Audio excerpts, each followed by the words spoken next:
Welcome to Creamer Media's Resources Watch, a weekly video roundup of the events and people making and shaping the news in the mining industry. This week, AMCU is knocking on the door at Northam Zondereinde platinum mine. Sibanye Gold is negotiating new work shift arrangements with unions. And black-owned Merafe's ferrochrome company is entering a sweet spot. The Association of Mine Workers and Construction Union is knocking on the recognition door at Northam Platinum Zondereinde mine, which escaped the recent 5-month platinum strike. On the labour front, AMCU does have a presence on the mines, although it's still below the recognition threshold. We will be watching and managing developments in this regard to avoid any undue disruption to the operations. Any further industrial action in the near to medium term will have a severely damaging impact on the company, our industry, and will harm South Africa's reputation as an investment destination. Like at Zondereinde, where the non-membership is 80%. AMCU has gained some ground here and now has a membership of 14%, just below the recognition threshold, given the shifts in union affiliation throughout the Western Limb and the potential for inter-union rivalry.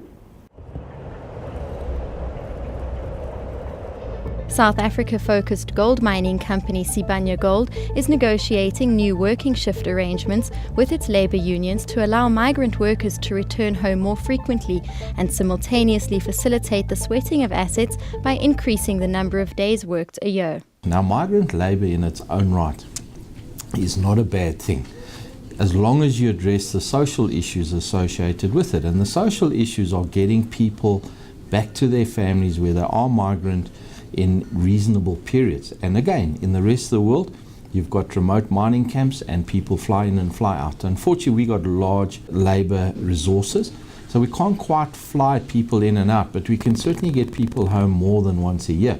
And our view is that with a new working shift arrangement, we can accomplish sweating our assets a little bit more, maybe working 320 days a year instead of 270. That means you're going to need more people. It means we're going to employ more people. It means we're going to actually have a positive contribution to employment. And if we get the working shifts arranged in a proper manner, we could get people going home once a quarter. So it's a win-win for labour, it's a win-win for the mines.